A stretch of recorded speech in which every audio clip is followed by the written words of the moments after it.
In today's video, I'm going to teach you how to build SOPs in ClickUp and the three parts of a great SOP.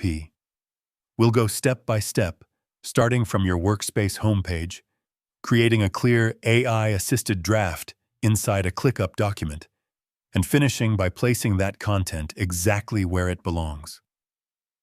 Along the way, I'll explain what each action does so you not only follow the process, but also understand why it matters. Begin by opening ClickUp and navigating into your spaces. Spaces are the highest level containers in your workspace, and they help you organize work across different teams or projects. It's important to choose the correct space before you start, so your documentation stays structured and easy to locate later. Once you're inside the appropriate space, select the All Tasks view. This view gives you a complete picture of everything within that space.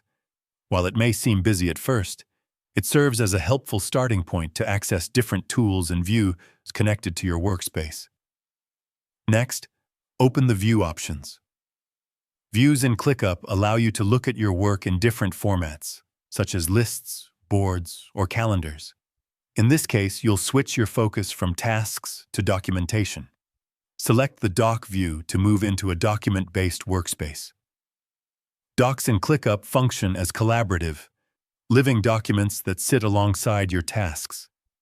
This makes it easy to keep your processes, notes, and execution all in one place. If a new document opens, simply position your cursor where you want the content to appear.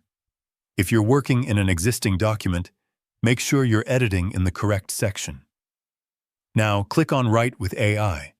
This feature opens ClickUp's built-in assistant, allowing you to generate structured content directly within your document.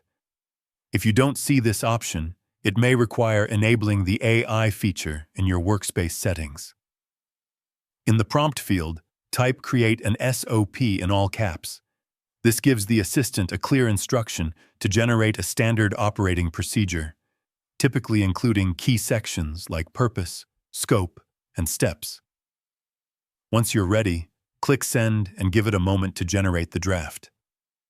After the content appears, review the structure and wording. When you're satisfied, click Copy to place the generated text onto your clipboard.